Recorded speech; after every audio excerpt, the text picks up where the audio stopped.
I've already prepared some questions.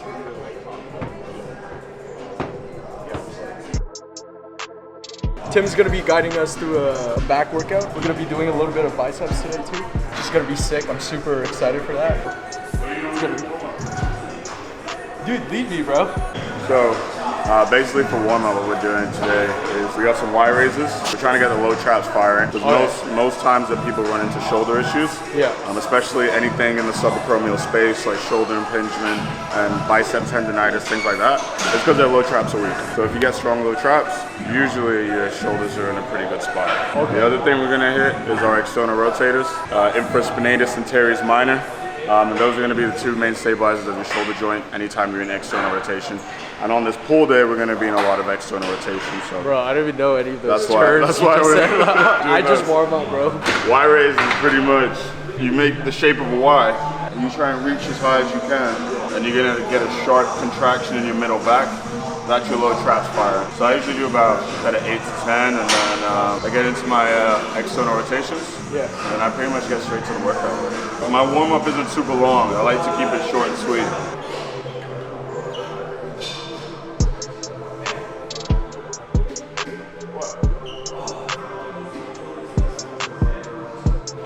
There you go. And that's like your pivot point to rotate. There you go. So do like 12. Basically, this movement is from Ben Patrick, knees over toes guy. Okay, yeah, I've heard about knees over toes. Yeah, so he's the man. And he says that the standard is that you should be able to do 10% of your body weight for 10 reps. So for me, that's like an 18-pound dumbbell for 10 reps, which I can't do yet. But typically you're supposed that's what you should be able to do.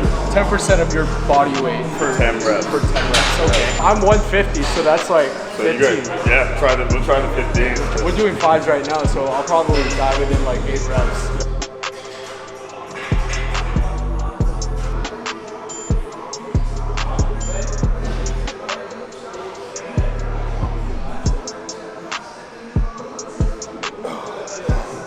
And that's the thing is like, I'm supposed to get 18 pounds or 17 and a half pounds for 10 reps. It's like, bro, I don't know how guys are doing this.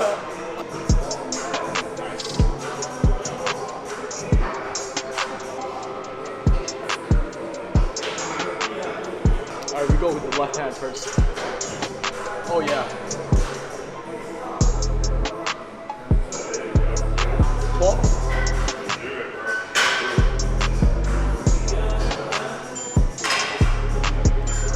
Sign of healthy, strong shoulders. Oh, okay. Yeah, if you're thinking about in terms of preventing injury, this is like what most people need to do. Word, okay. Yeah. You feel it, right? I feel it, bro. And I'm trying to go as slow as I can.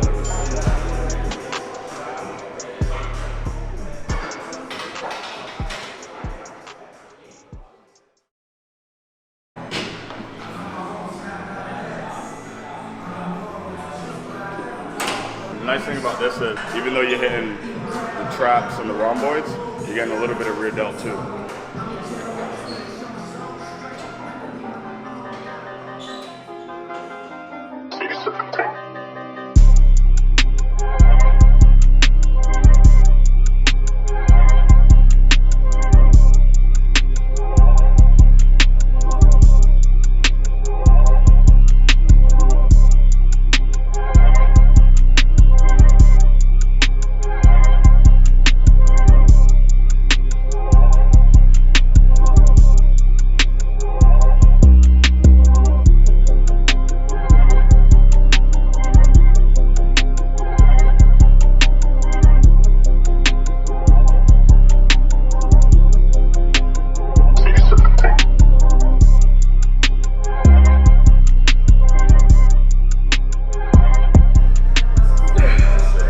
This just goes to show that you don't necessarily have to hit like 4 sets of 10 reps, which is what I normally do. So you just kind of like change it up my routine a little bit. In the exercise science community, we thought that volume was the main driver of growth. So we thought that you have to get a certain number of sets a week for a muscle to grow. Really what makes muscles grow is intensity. So hitting muscles heavy with control is more important than how much volume you're doing. Like getting ready for my bodybuilding show, I was doing 1 set on some exercises. Like I said, I was the biggest guy in the show. So the 4 sets of 10 stuff is like, it's a good baseline, but as you advance in your lifting career, you start to realize that you know, there's different ways to do this. So like, basically what we're gonna do today is we're gonna hit 2 sets of like heavy 6 to 7, and then we'll drop down for 1 more set of like 12. And that's like unconventional, but you see why it makes sense, so. Just a couple of days ago, he won first place at a bodybuilding competition, and I kind of want to get him in this video just to like show us like how it's done really. You want to tell us more about that? Like, yeah, so I did the Vancouver Nationals, the WNBF on May 7th, and I won first place in the heavyweight class. I was going into the show hoping to get top 3. To get first place was mind-blowing. And then I got best poser in the whole show as well. I was by far the biggest guy in the show, which was a great feeling. So that's why I appreciate it. That's why we're doing what we're doing today. I've spent a lot of time trial and error, getting things wrong. I've been injured a bunch of times. So anytime I find things that work, I really want to show people and let people know why. So you'll see that this workout today is like as efficient as possible. Like we don't waste anything, we don't waste any reps, nothing. Every single thing we do has a purpose. This is how I hit the lats directly. Your thoracic fibers are the lats, lumbar fibers. Down here you have the iliac fibers. The lats essentially work to bring the arm into internal rotation, and also if you want to hit them most efficiently, you want the elbow to be close to the body. So when you see people trying to hit lats like this, you're not really hitting lats. If you want to hit lats, you got to come in real close to the body. How the line of force lines up from the cable will dictate which part of the lats you're gonna hit. So the setup here is just, I kind of just made it up, but it works. So I'll show you guys. Okay. And you see now everything lines up perfectly. Yeah, it does. All I gotta do is bring my elbow to my rib cage. And that's it right there.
You would see now, here, I might only do 1 set.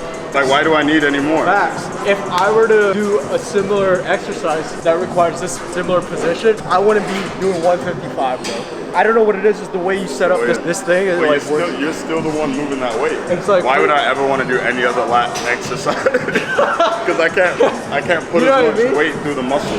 Facts, bro. This is like such a switch up in my routine, bro. Since starting my journey, my fitness journey, it all just started from like Googling four sets of 10, just like how Elmo's been doing. This is like a full 180, bro. Flip the whole game on his head. This is completely different to how I used to train. Because you've been training a year and a half? Yeah, about, yeah. So I've been training 5 years. My first 2 years, I used to do like 4 sets of 10, a lot of volume stuff. Lifting weights is a skill, right? Like everyone can do it, but it's a skill. And there's some of us that are very skilled at it, and that takes practice.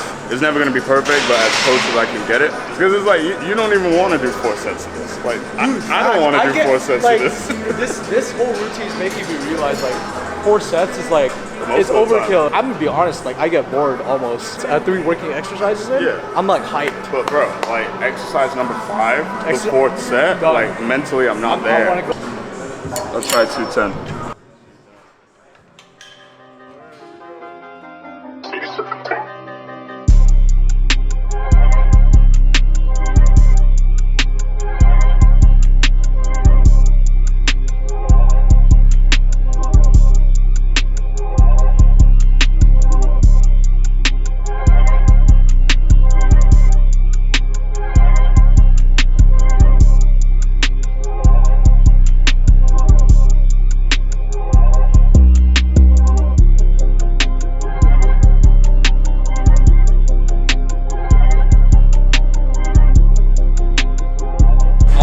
though, like I'm learning so much just from this guy. It goes to show, like, look at his physique, right? Like.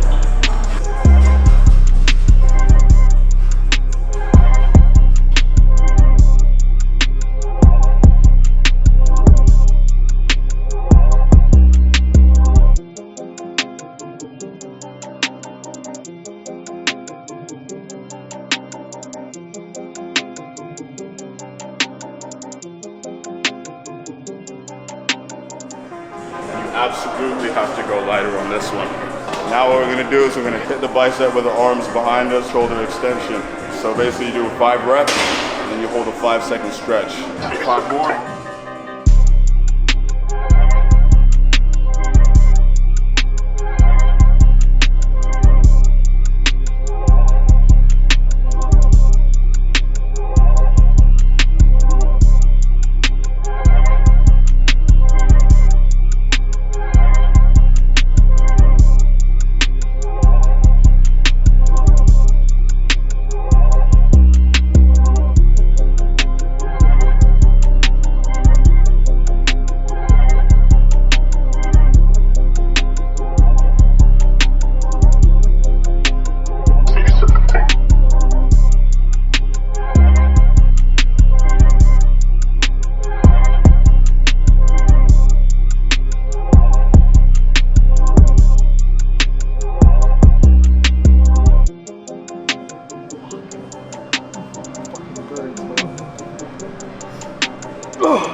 That's a crazy burn. Usually when I do bicep curls, like I'm on the preachers, I'll be doing dumbbell hammer curls, just regular 4 sets of 10. This, I've never done anything like this. I didn't even know that the stretch part could give you like a good pump, and like, you guys let me know if this is something you're gonna add to your routine, because I definitely am now, for sure.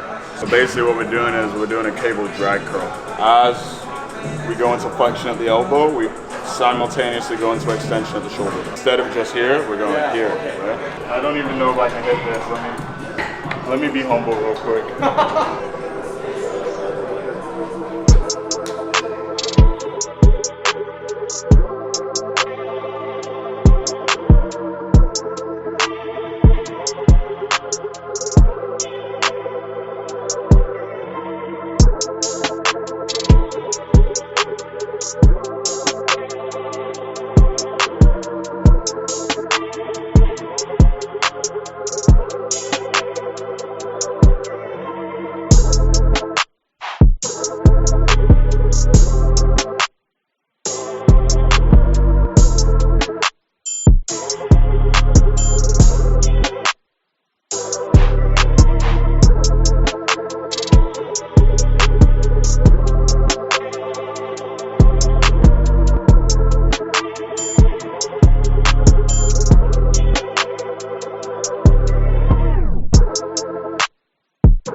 Fucking crush that shit.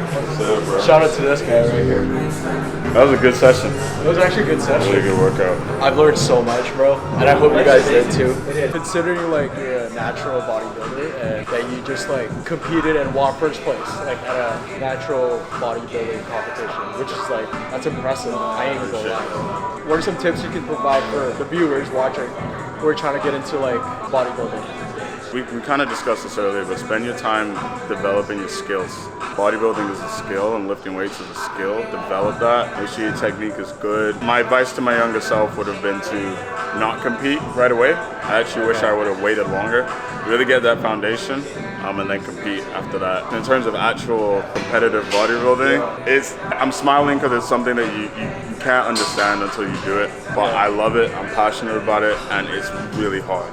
It is really, really, really hard. So if anyone wants to get into like bodybuilding in terms of competing on stage, just know it's gonna be one of the hardest things you ever do in your life, but it's so rewarding. I don't push anyone to compete. If someone wants to compete, I will 100% support them because that's a hard thing to do. Bodybuilding has got to be like one of the toughest sports, just because of the fact that it's a 24/7 sport, really. Sleep included, diet included. Even managing stress. Like you're on the clock all the time. Yeah. My entire life is like bodybuilding. I do love it. I can tell you love it too, man. Oh, I love it. Yeah. I've only been like a year and a half into like working out, and like honestly I've learned so much just from today specifically. Like I've already learned something you can barely find online, to be honest with you. That's why it's so important to have a community in the gym. Because when I first started working out, I was the kid that went up to every big guy and was like, yo bro, how'd you do that? Yeah. Like how your arms so big? How you get your chest like that? How you get this strong? And that's how people knew me. I was just that kid that I was always asking everyone questions. You were curious, yeah. And now, 5 years, fast forward 5 years, and now I'm like I'm still relatively new to the game. I'm confident in my skills, and I'm confident that the knowledge that I give other people is beneficial and useful. Yeah. 5 years ago, I never thought I would be here. So. Hey, you heard it here first, guys. Drop your IG real quick. Yeah, so my Instagram is BombaFlex with 2 X's. So BAMBAFLEXX. One more question for you though. Go. What are your thoughts on gear, as well as someone looking to take gear? I honestly think it's pretty cool, like what people are able to do with the human body now, just based on biology and chemistry. Like the fact that we have hormones that we can use to like get crazy big, crazy strong, crazy fast. Like, I think that's awesome. In terms of practically though, for someone that wants to take it.